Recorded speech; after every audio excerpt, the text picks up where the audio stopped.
Daniel in the Den. It's the podcast. We're super excited about it. You're like the eighth or ninth recording we've done. I'm Daniel. This is the Den, where we're all about freedom. We're all about true freedom. We're all Yeah. about emancipating ourselves from mental slavery, because none but ourselves can free our minds. We're I all love about this. one love. We're all about one heart. And that's what we do here, dude, is we bring people on.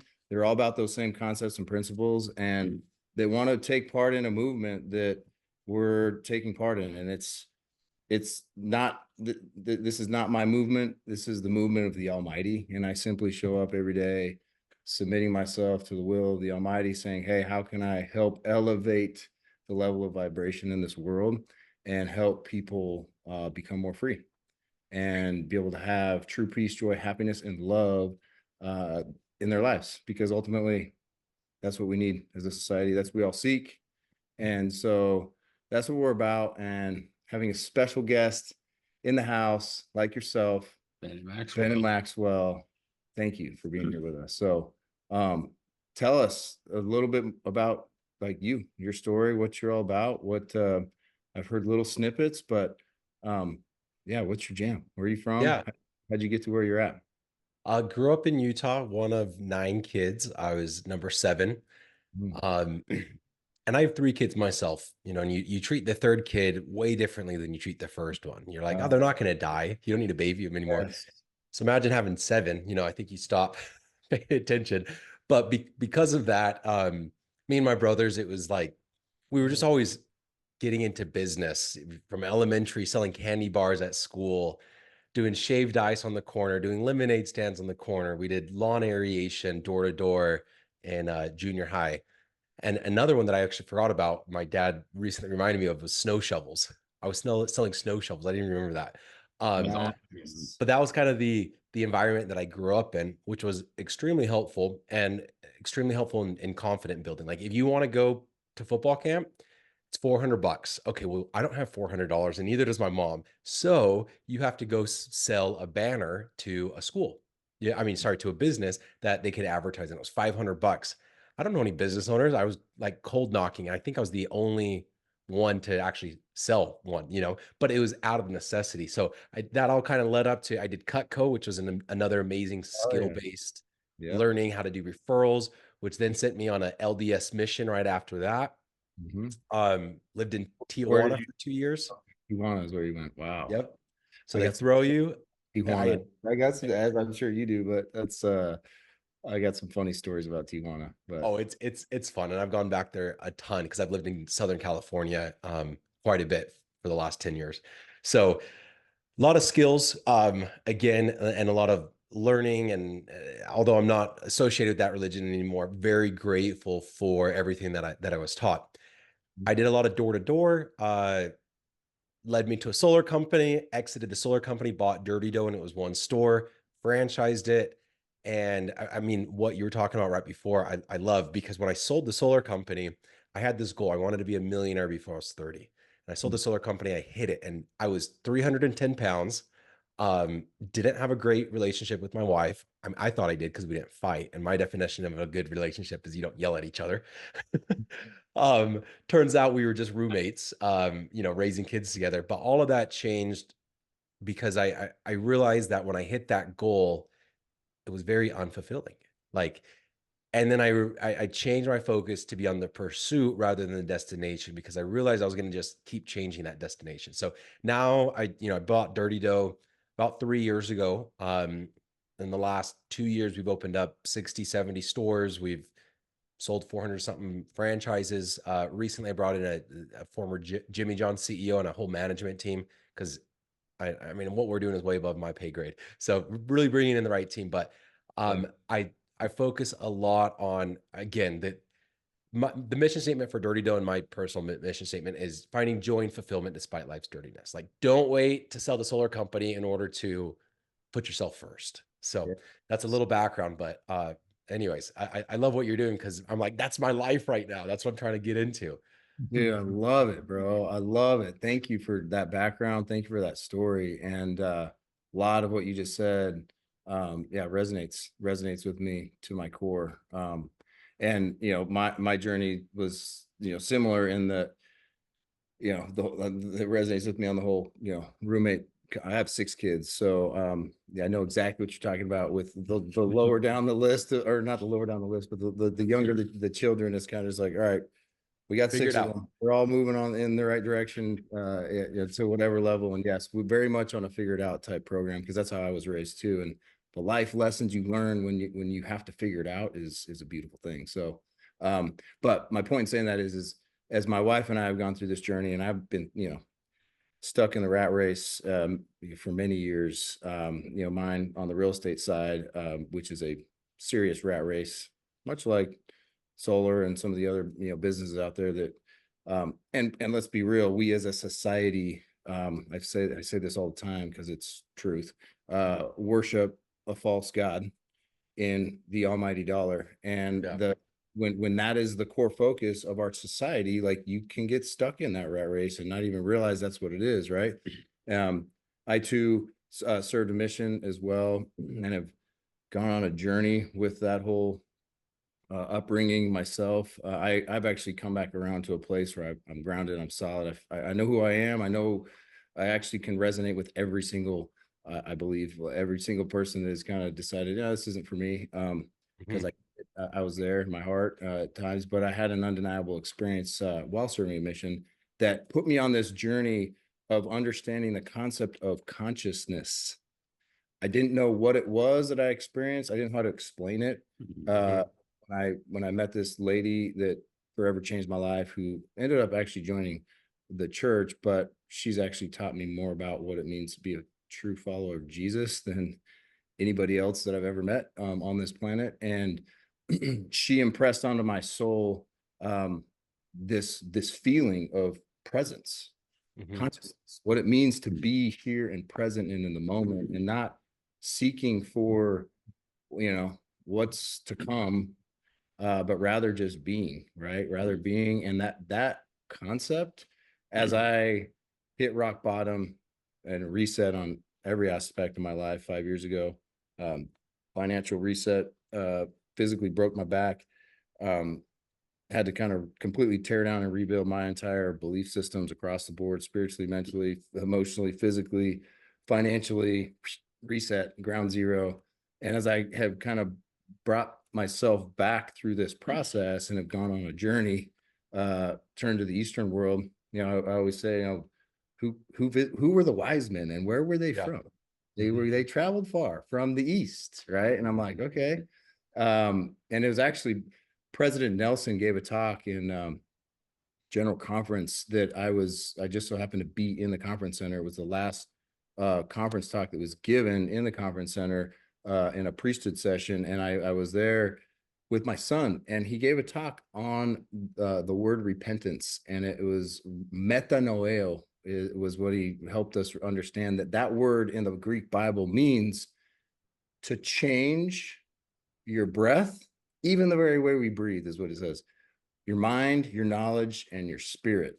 And for whatever reason, when he said this, it like pierced my soul. Well, like a year and a half later, after I had broken my back and God told me to get in the yoga studio, I started going to hot yoga 3 days a week.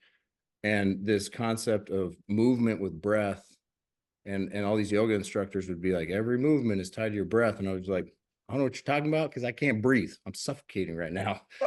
And I'm like, if anybody's done hot yoga, those, and doesn't know the ujjayi, they call it the ujjayi pranayama in the Eastern world. I've started dubbing it as the Yahuwah breath, because it's you audibly say Yahuwah when you breathe diaphragmically.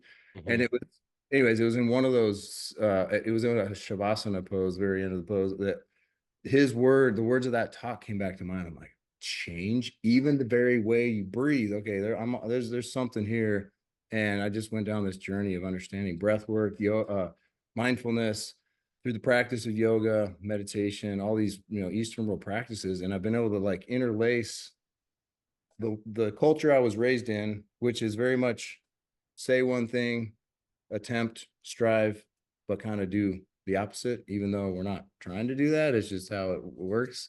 And it's Mhm. like, okay, well, once you understand like how to actually accomplish these things that, you know, Jesus, and again, whether people believe in Jesus or not, like, I mean, he made a pretty meaningful impact on this world. And I believe in Jesus, and I'm grateful for him and his message of loving God and loving your neighbor as yourself, and you know, learning how to experience a mighty change of heart, physiologically speaking, not just hypothetically, like physiologically speaking, what happens when you change the way you breathe, your heart fills with blood and it opens up like a flower. So you can be like a fowl in the air and like a lily in the field and toil not, but rather you can just be and allow God to be in you, because we are all part of the same universal body of God when we choose to allow the creator into our divine temple, right? I mean, as real estate people, we're all about assets, but what about this asset, right? What about the most important asset that we have? Um, and so anyways, that's a little background on my journey, and it's been amazing to see what's happened, the incredible people that have come into my life, to Chris, meeting him a couple years ago briefly, and then most recently over these last couple weeks, I guess about 523. I'll remember that day forever, dude, whatever day that was. It was been about a month. Yeah. That you know, what's happened in you know, I've had this concept of this Daniel and the Den podcast. You know, God told me to put this thing together. I'm like, all right, man, I'm in, I'll do it. And since Chris has come into my life, the people that have been attracted to us, and what we're doing. And again, like, what we're doing is simply, like, I don't profess to have, this isn't the C2 way, which is this operating system that we've kind of started comprising to like help educate people on how to connect the heart and the mind.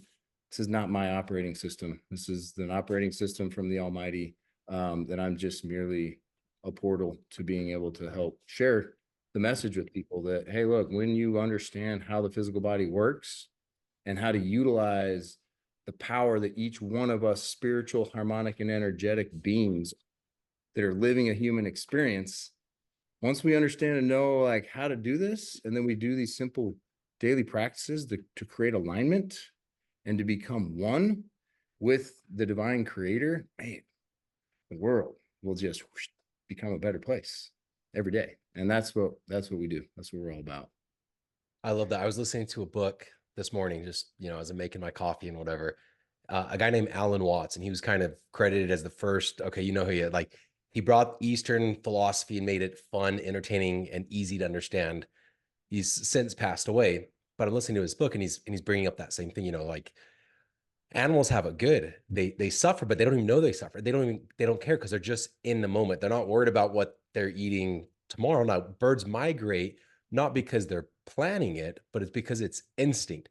Get your Yes. body right and then follow your body. And I'm like, that's that. So two years and 1 month ago, so May of 2022, I was 310 pounds and I got a gastric sleeve surgery. That was my start of like, this is, speaking about not breathing in yoga. This wasn't even hot yoga. This is just normal yoga. Putting your hands up.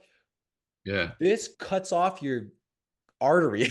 I'm Yeah. like, I can't breathe Yeah. just putting my arms up. And Right. now I've gotten, I mean, it's just moving. That's really what I've gravitated. I mean, business, especially with Dirty, we've gone from in 2 years, I think 20 to 200 employees, like absolutely crushing on my, on Mm. my mental health, my soul of just like, I have freaking all this stuff to take care of and people to pay, and you know, and it has come back to getting my body in order. And just I do all sorts of weird things, like I got this Vegas nerve stimulator called the Pulsetto ring, and Yes. Mhm. it's so good. You throw that on for 5 minutes, you do a physiological sigh, you do that 5 times, which is inhale through the nose and then a second, so like you breathe in as much as you can and then you slow breath out.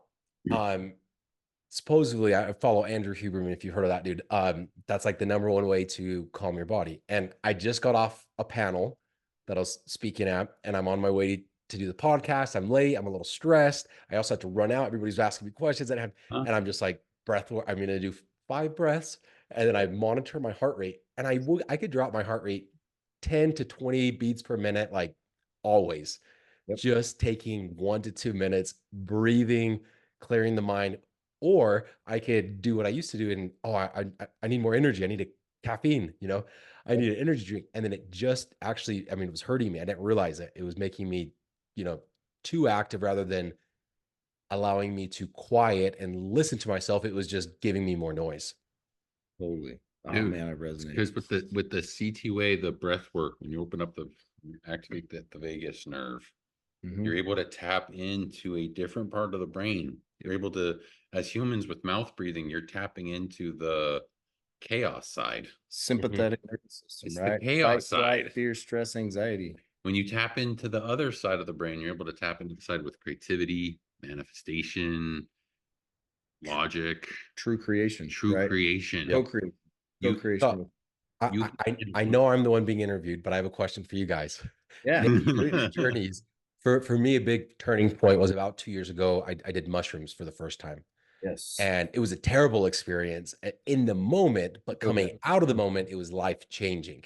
And I've leaned very heavily on psychedelics, Mhm. mushrooms, especially ketamine because it's legal and you can actually get it prescribed to you and you can do it at your house. Okay. And I love it because it's kind of a break from reality, but everything that I've studied, it's all about neuroplasticity. Mhm. You take it, increases your neuroplasticity. So not just in the moment, it's not about the experience in the moment, but it's about the experience the next 3 days, about what you're learning and retraining your body, new neural pathways being created. And that was, I mean, it's very hard to grow up with a rigid set of beliefs, especially what we Yeah. grew up in. We have all the right answers. Yeah. Like this is the one and only way. And I had a big issue with that because you don't need to question, is coffee good for me or no? No, I just look at the religion and they say no, it's just black and white. No, done. Yep. Tea, no, done. Like I didn't have to think for myself. And then when you leave and you have to start thinking about for yourself, you're like, shoot, this is hard. And then I have to figure out what I want to teach my kids.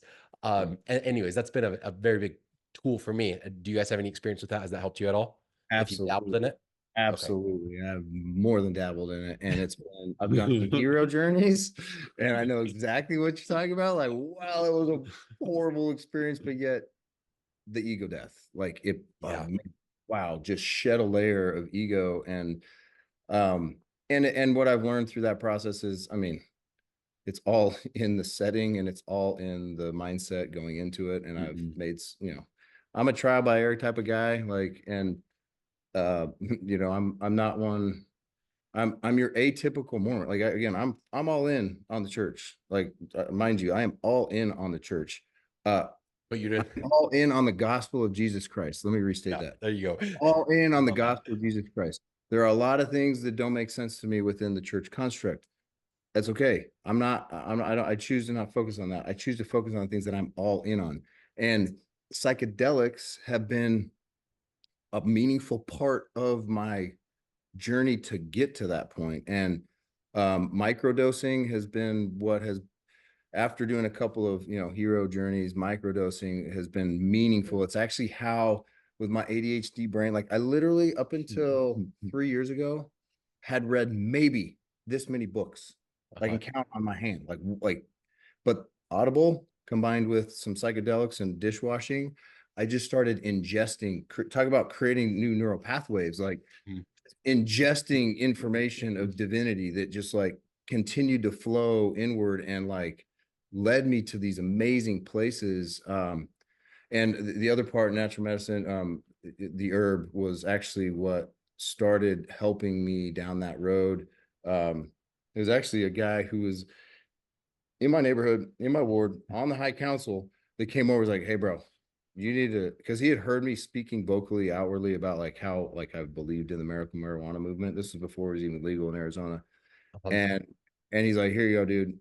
I was hooked on pain meds and then I got off of them with these. And I know your back's jacked up, like start taking these. So I started taking edibles, which not only like helped me physically with my back, like I could actually sleep. But then what I recognized and realized is it brought me to a place where I could connect with my children, dude. It helped me like turn the racing brain off that I had going on because I was under so much stress at that time.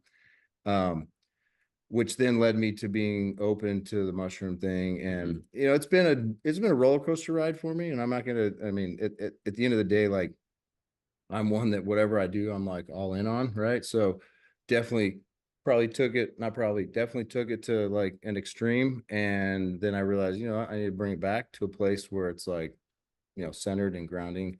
But it's been an incredible journey. And I'm super grateful for psychedelics. And dude, the reality of it is we are mushrooms. Our physical body is like it's from the dust to the earth. It is a mushroom in so many ways, right? And um, so the power of psychedelics and the power that's found in understanding mushrooms and the different strains of mushrooms and what they do for your body is incredible. And I will tell you, one of the most profound psychedelic experiences I've ever had was at a meditation retreat that I went to about 3 years ago, a little over, in which I was not on psychedelic mushrooms. I was merely meditating and doing breath work with 100 other people. Mhm. And I had an out of body experience that God spoke to my heart and soul and showed me through vision what I would be doing right now today. And it scared me at the time. I'm like, oh my gosh, like really? Like I'm going to be professing all these things on YouTube and different, social media outlets and channels. Like the ego that I had, which was not an ego on an outward bolsterous, but it was a self-conscious ego, was like, no way am I going to do that. But that experience came not being on psychedelics. But I believe that in order for me to get to that place, I needed to have the natural medicine to Yeah, help. it's kind of I heard someone, neuroscientist Sam Harris, and Mhm. I follow. He's got a really good meditation out called Waking Up, and he says, do people need psychedelics? Of course not, but it's a great tool, and humans are all about tools. You put 100 people in a room and you tell them to meditate, 95 of them walk away and they're like, right? You put 100 people in and you give them 2 to 4 grams of mushrooms, 100 of them are going to walk out and be like, ooh, there's something else there. There's something else there that I need to figure out. And it's just like a really good boost in the right way. And I'm the same thing. Like, I think I go too much sometimes. And then I'm Yeah. like, Yeah. then scaling it back. But they are such good tools, especially, cannabis. Mhm. ADHD is mainly thought to be a dopamine deficiency. So your brain's always looking for the next dopamine hit because it doesn't have enough. Well, marijuana gives you that. Mhm. So you have the dopamine, and then now you can freaking just settle. You're not looking for the next thing. And anyways, 2 years when I started that journey, the weight loss journey, I also just made I'm like, I don't care. Like there's nothing that can't wait till tomorrow. Mhm. Like 4 or 5 o'clock rolls around, my kids are like, that's it. I'm not working. It doesn't matter. Mhm. And using different medicines to be able to get me into that Yeah, zone to get me used to it. And now I don't need it, right? Because my body's gotten trained on, when's work time and when's not work time. But it's still great to go back and use it as a tool. absolutely. Yeah, Well, I love that. 100%. I love that earlier you made a mention, you talked about how you were thinking for yourself. That's so important to actually think for yourself. Like we've talked about it before, how like the Mhm. prophets, when they're out there and they're teaching, they're just doing little sprinkles. They're not telling everybody like straight up like what do this, do this, do this. And I think people get lost in that where you need to figure out things for yourself in life. God gave us this thing called a brain. It's very powerful and it's very underutilized. Mm. People are not using it enough to go out and make decisions for themselves, make choices for Yeah. And themselves. Tell us about your journey with like, what made that switch where like you're going to use your agency for what it is. God's one of God's greatest gifts he ever gave us. yeah, funny. I don't know how much I want to get into this.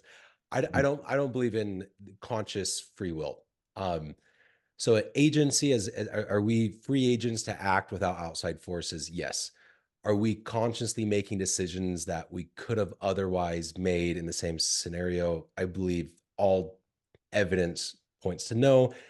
And the easiest way to look at that is just meditate. See if you can control your thoughts. See if you know what you're thinking before you think it. And it's a Mhm. stupid question because of course you don't. By definition, you don't know. A thought pops in your head and that's it. And then the intuitive next thought is, no, but I could control if I dwell on it or if I focus on it. Well, dwelling on a thought is another thought that you didn't control. Focusing on a thought is another thought that you didn't control. So stepping back and realizing that I'm a mirror to consciousness, and that's it. It allows you to look back at life and give an infinite amount of grace, love, uh, forgiveness. There's no embarrassment, because it's like, if I look back to when I made a mistake and I had a magic time machine and I could go back to the same moment and the exact same, everything's the exact same molecularly, I would have made the same decision 100 times over, because my values, my wants, my desires, my hormones, my environment, everything was set, and it led, physics, as basic as it gets, is cause and effect. There's no cause, a little bit of free will, and then effect. And realizing that has been my number one belief, of just like letting go. So it doesn't go away from, like, the LDS teachings of agency. I mean, even in the Bible, it's God's omnipotent. He knows everything. If he knows what I'm going to do, how do I have the agency or the free will to choose otherwise? Well, I don't. There's only one option. Is that a choice?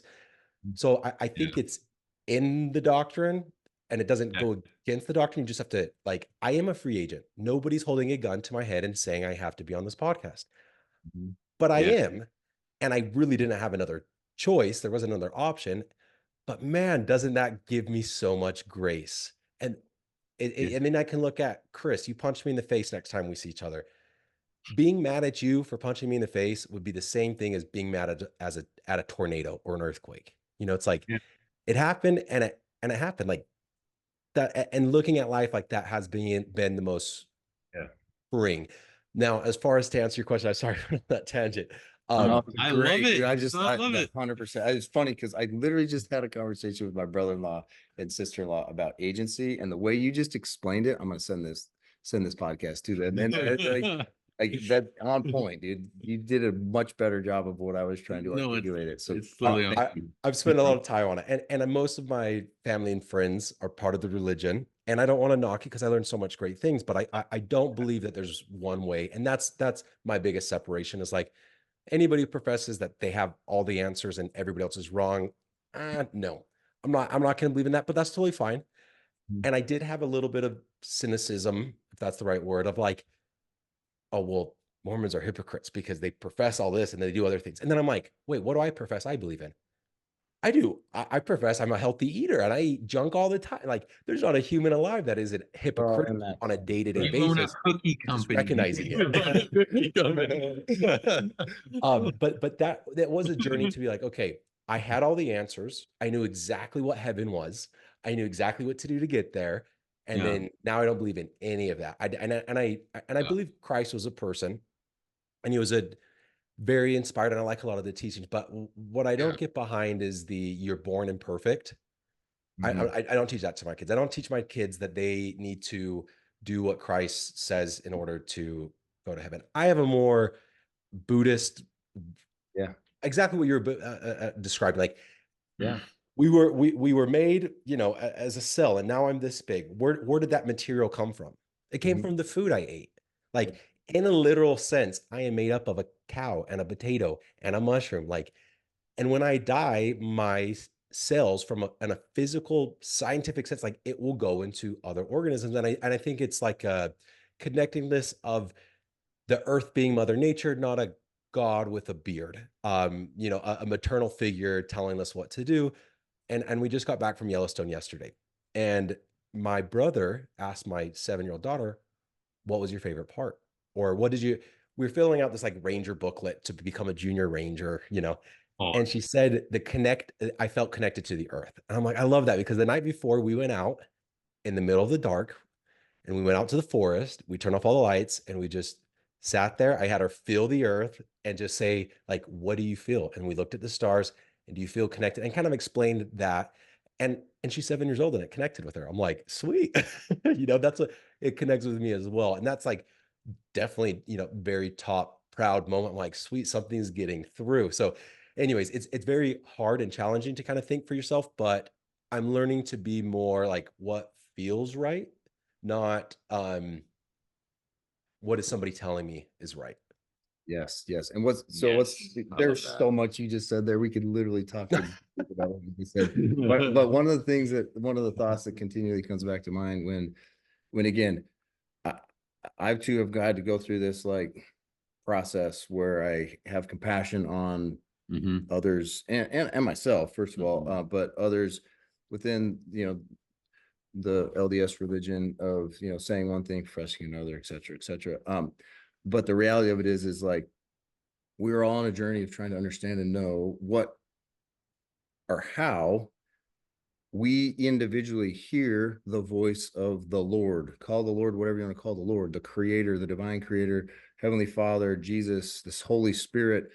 And what's interesting is that's the messaging within the Church of Jesus Christ of Latter-day Saints, and has been since President Nelson has been in there, who is a world-renowned heart surgeon and was spend however many years of his career in China amongst a bunch of other, people that come from different backgrounds. The guy is so well-rounded on so many levels, and yet, to Chris's point, he's been dropping little nuggets out there. How do you hear him, right? One of the primary songs that is big, and my favorite primary song is Sacred Grove, right? I will find my own sacred grove away from all the noise of the world. The origin of this church, the story of Joseph Smith, whether it's accurate or not, like whatever, you can debate all that all you want, and don't really care about any of that. But the point is like, here's a kid who was just seeking knowledge and truth and was confused, and there was a bunch of chaos around, and he's like, God, like what should I do? And he believed that he could go out into the grove of trees and receive an answer. That concept is powerful. And that's what I focus on. And that's where I empower my children to focus on, because each one of them are going to hear the voice of the Lord differently. We're all unique, right? And yet when you empower them with principles that, if you really look at, like, take the culture of the church aside, but look at the doctrine. For example, the word of wisdom, not what we say, the do's and don'ts, but D&C 89. It interlaces perfectly with Eastern world concepts of Ayurveda, eating that we are from the dust of the earth, and there is seasons to the earth, and therefore the bugs in the earth are the same bugs in your gut. What is that? That's eating herbs and fruits and vegetables in the season thereof. Why does that matter? Because there's a direct connection between our gut and our brain.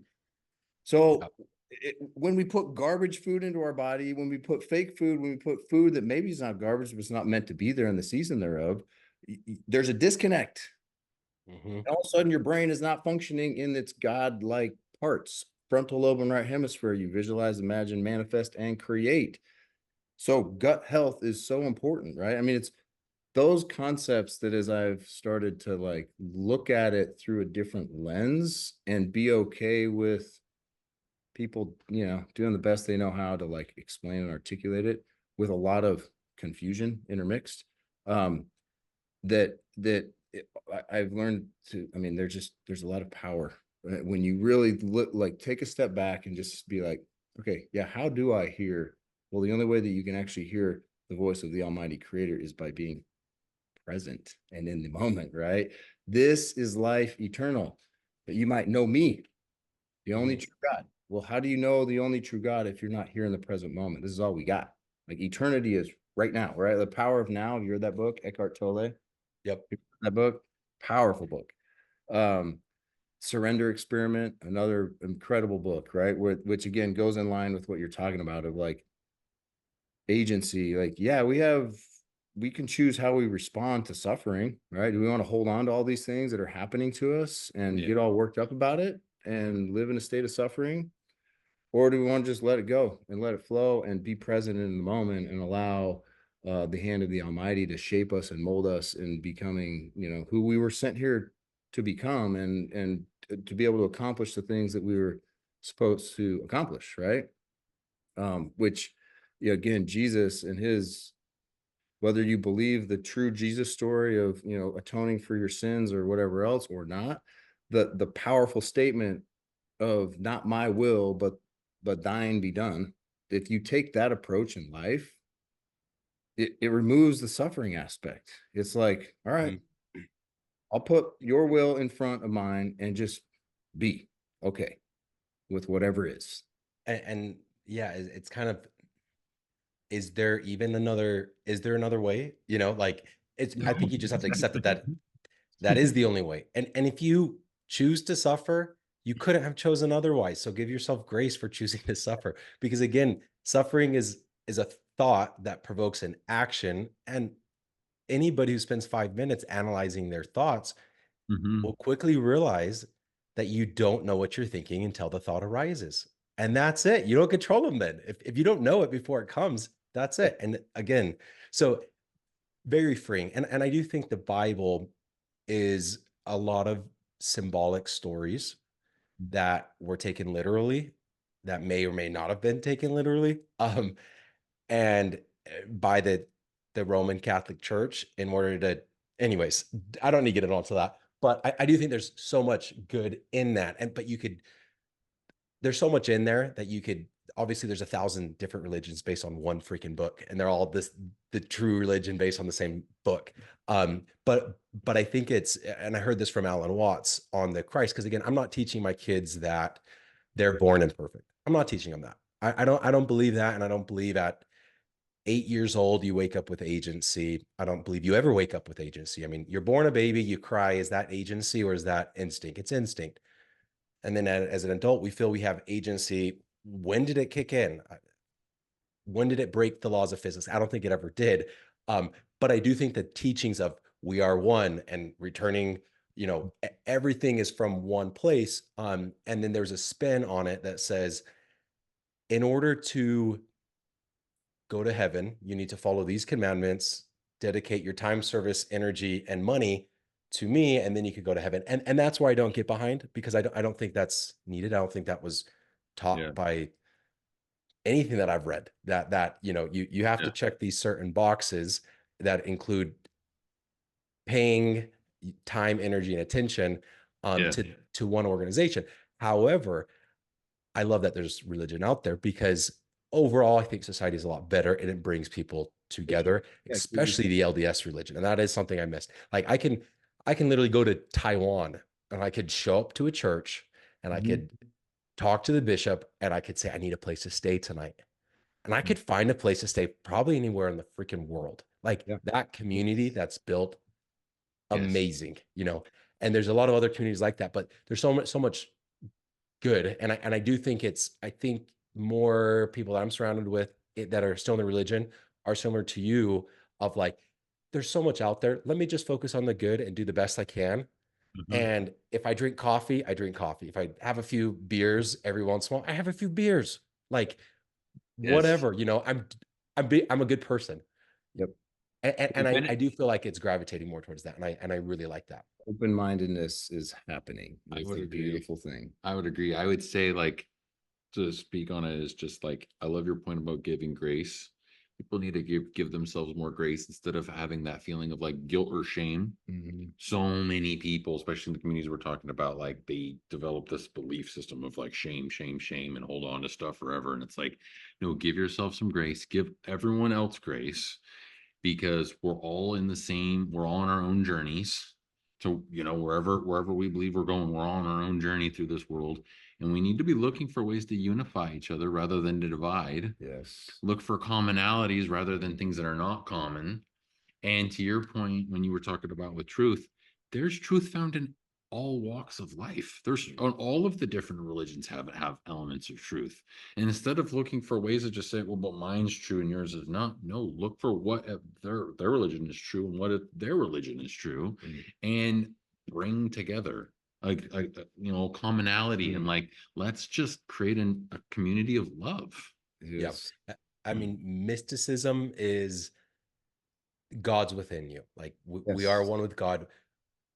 The earth is God, and we were produced by the earth. Like, and we will return to the earth. And that's more the philosophy. And I think religions provide a really good structure, but it does come down with a personal connection to you and whatever you believe, whether it's true or not. I don't know if I believe in truth because it's changed so much, and I think it's more societal on, is killing good or bad? Depends on the situation. Every single group of people thinks killing is good depending on the situation. Is stealing good or bad? Depends on the situation. A lot of it depends. So then it comes down to we're emotional creatures. And I've always denied that I have feelings, and I've always said I'm not an empathetic person. And then when I went on my midlife crisis journey, I realized that all I am is an emotional person. Everything that I want a physical object, I want money, I want a house because I want to feel a certain way. Well, what if I could get to that feeling without the house, without the car? And I Right. changed my goal from I want $1 million to I want to spend time with my family. As soon as I did that, something clicked and it said, hey, you stupid idiot. You have time every day to spend with your family. You don't need $1 million. You definitely don't need two. You definitely don't need 10. Don't set the next goal. Just have it now. Like you can have your cake and eat it too, in a sense, by what you said, Dan, is just being Yeah. present. Yes. Amen. I Wow, love it. dude, I love so it. much goodness. So Love it. one thing that I want to share that I learned at that meditation retreat that I think flows into this conversation is one is that we are to the universe, to the creator, to God, our heavenly Father, wherever you want to dub the universe, as one singular cell is to our body. Dude, I love that. That's like my number one belief that Oh, it like so made good. sense. And I'm like, oh yeah, yeah. God isn't out there killing women and children and burning cities purposely, just the same way that I'm not Yeah. purposely killing all the cells on my toe when I scrape it on some cement. I didn't do that on purpose. And I don't even care about those toe cells. That didn't even cross my freaking mind because I'm okay. The greater good is okay. Those cells will be recycled. Every day, millions of cells die in my body. I'm not killing them. They're just dying. And it doesn't matter because it's the greater good. It's those cells that don't know, and like your body actually does, it'll fight. If you are in a caloric deficit, your cells are going to fight over who gets those calories, who gets that energy. They don't know that they're on the same team. And that's what I think is happening on Earth. We don't know we're on the same team. So we Yeah, fight. And it's right. like, no, no, no, you guys, we're on the same team. We are on the Yes, same we're team. all Stop on the same fighting. boat. And that is the importance of what the C2A is all about, which is connected consciousness, which is educating humanity. Because the only way to counterbalance the people that are acting chaotically, it simply comes down to that: chaos, order. Chaos destroys. It's destructive by nature. It's third dimension. In the C2A, there's an incredible little diagram that I got from a guy that I met at an altar call experience, which I was led to, which is amazing, which don't have time to explain that. But it's a description that shows the difference between third dimensional living, which is lower energy centers, which is destructive by nature, decaying, always moving, fidgeting. Like that's chaos, right? That's when you're disconnected. But when you become unified as one, then you step into order. And when that happens, it's like, what is cancerous cells? It's in our body. It's chaotic cells that are Uncontrolled. disconnected, that are out of Uncontrolled control, cells. right? Yep. But in order to when you unify and create order within the human body, you physiologically become that cell that you're referring to, because you ignite the divine spark of life, which is your heart, and that becomes the nucleus. Yeah, pop in, baby, let's go. Popping star or popping hearts, and you become a physiological magnetic energy field. Or in other words, you are shaped like a cell with love at the nucleus. And that is what allows you to become unified as one with the universal body of God, right? And what impedes us, the three things, the three destructive mindsets, again, I learned this at this meditation retreat, which was so profound, is the divisive mind. I'm right, you're wrong. Here's the box. This is, if you're outside of this box, like, you don't fit. And unfortunately, religion kind of by default, like, creates those boxes. Uh, and that's where I wrestle with religion as well. But at the same time, to your point, the Church of Jesus Christ of Latter-day Saints, with what it does, and like, of all the religions out there, like, there's no denying it is one of the best, that allows a solid foundation. But by default, religion divides. The karmic mind, whatever energy you put out there is what comes back around. So if you're radiating chaotic energy, disconnected chaotic energy, well, that's what's going to manifest itself in the physical world, right? Mm-hmm. And the obsessive mind, which is what steals you from the present moment, worrying about what happened yesterday or a minute ago or whatever, and stressing about what's going to happen in the future, neither of which you can control. those three destructive mindsets keep you from a state of consciousness, keep you from being unified or creating an at-one-ment of mind, body, spirit, and therefore being capable of being present and in the moment with what is. It's like, man, those are profound. Yeah. There's such profound concepts that I'm teaching my kids right now. And I'm like, wow, I would have loved to have understood these things when I was growing up, but it's okay. It wasn't supposed to be, because now is the time for us to, as our generation, like we're here on the earth to help shift. Again, it's why Daniel and the Den podcast is doing its thing. It's why Chris has been attracted to what we're doing, and it's why you're on this podcast. We are supposed to be here at this moment, resonating this message so that our children can be the generation that breaks the chain. I mean, we're starting the process, but like really is able, or is going to be able to unify at a completely another level, right? Yeah. And I think that structure of it, I mean, anytime you have an organization, whether it's religion or government or family structure, I mean, you have to build the rules to the weakest link. That's why there's speed limits. Everybody speeds, and the cops don't pull over everybody, but they can if they want to. Everybody jaywalks, they can if they, but it's like, if we don't make that jaywalking not a law, somebody will jaywalk, run in front of a car and die. And it's like, oh, shoot, we should have made that a rule. But most people are capable of making those decisions. But again, for an organization, and I've seen it in my own organization, if I have a few employees, I can meet with them one-on-one. I know their goals. I know who they are. I don't know most of my employees because I haven't hired them and they live in other states. You know, they're running different stores. Never met them. So you have to make rigid rules. It's like you get this many vacation days. So like, I get it. I don't know how to fix that, but you have to have those rigid rules, because President Nelson isn't going to interview me and say, well, you're fine having coffee because you're healthy and you're doing other things, but other people aren't, because generally speaking, maybe it's addictive. Right. So like, I get it. I don't know the answer to it, but that box, I heard this is I think this is a Buddha teaching. Anything that you're uncomfortable with is, you have a circle of comfort or a box of comfort, and anything that you don't like, it's because it's outside your box. So how about just widen your box? You know, I don't like doing XYZ.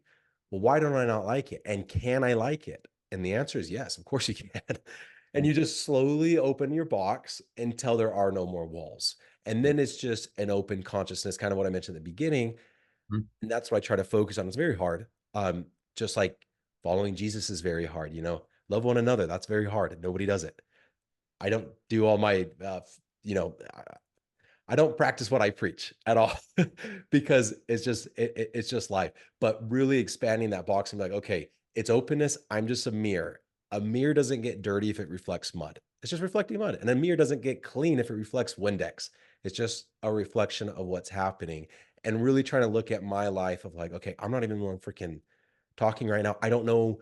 I'm really not thinking and planning out what I'm going to say, right? It's just coming, and that's just coming out of my mouth. I don't know how I'm going to finish the sentence. I don't know if I'm going to stutter. I don't know if I'm not going to stutter.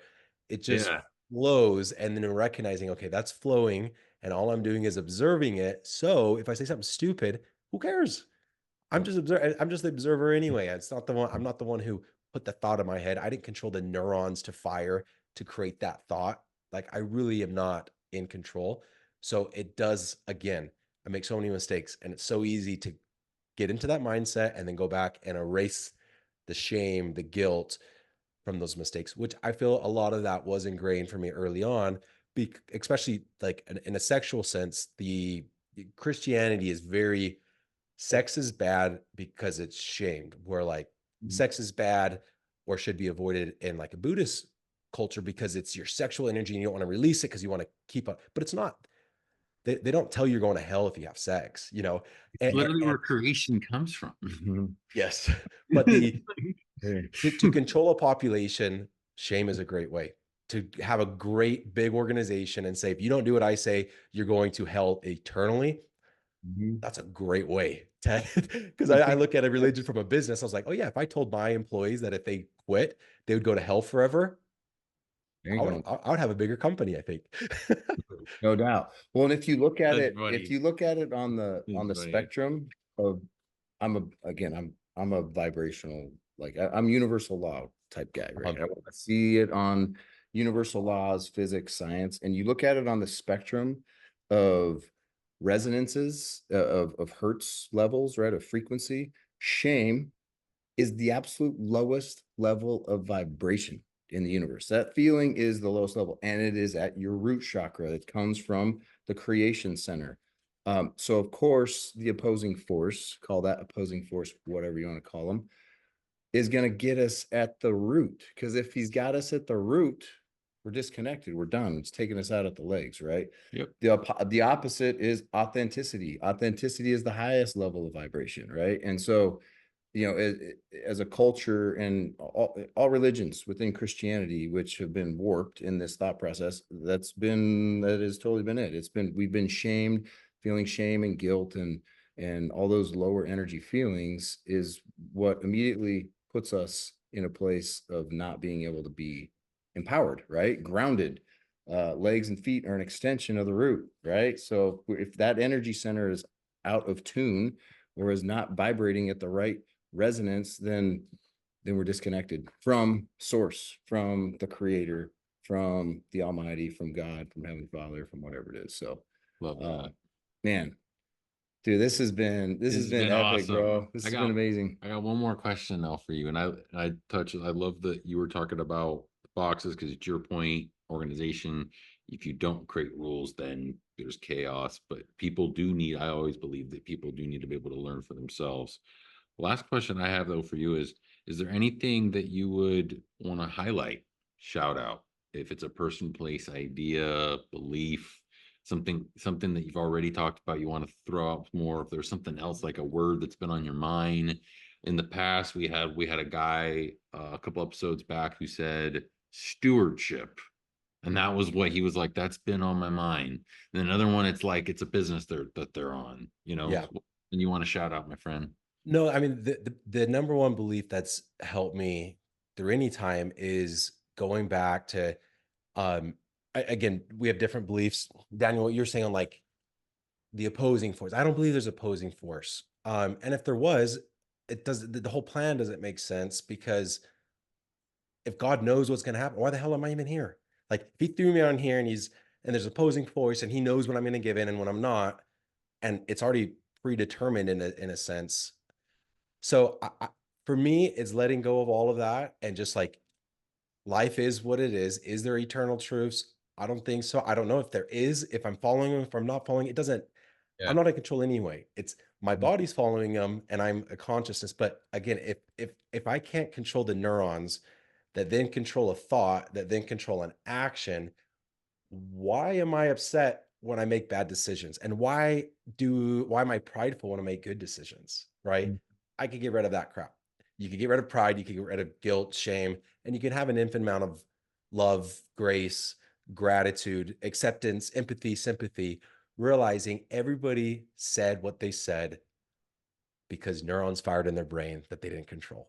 And that's it. There's not an evil person poking and prodding me. And I don't think there's a guy in heaven with a white beard. I do believe in a higher source. But it doesn't matter because I can't control my thoughts. Therefore, I can't control my actions. I'm just going along, and I'm grateful that I was born in Utah in 1992 to a family in a Mormon culture that literally fed us, and in a government that gave me food stamps. Like, I just got lucky. That's it. I just got dealt a good hand. And realizing that allows me to live with a lot more gratitude, while at the same time getting rid of any of the stupid things I've ever said or the stupid things that I've done. Because again, in any scientific evidence or even just my own experience, if you analyze it through meditation, can I control my thoughts? Do I know what I'm thinking before the thought arises? The answer is always no. And if you can't control your thoughts, there is no control. So just enjoy life the best you can and realize that. That would be that's my piece of advice. Is it right? Is it wrong? Who the hell knows? But that's what I believe Good. right now. I love you. Thank you for Love it. being on this you. podcast. I really appreciate your time. I really look forward to getting to know you better. I spent a We'll lot of be time up there in Utah. we'll be in Utah next week, man. We're doing Oh, a hit me up. special lunch event You're at doing, the sorry, say that again. We're doing a special lunch event. We do these networking lunches down here. We're going up Okay. to Utah. We're doing it at the space station office Mhm. with our buddies up there that I know you know Yeah, I those know those guys. well. Yeah. They're We were awesome. just chopping it up with Tim last week, and we're gonna be going up there, and we're gonna be bringing all of our friends. We're bringing our mutual friend Bronson up there as well, That's and we're gonna awesome. chop it up and have a good old freaking time. We'll send you the deets for it if you can come. We'd love to have you there because we're building a group of like-minded people who are all about liberty and freedom and consciousness. Yep. That's awesome. You guys, hats off to what you're doing. It's Thank freaking you. awesome. I love the name as well. Thank you. Doing what you're doing takes guts. So that's Thank sweet. you. Thank you, brother. Love Appreciate it, it, brother. dude. Much love. Love Have a it. great rest of your day. And One love. one love, baby. One love. Thanks, Like I guys. said,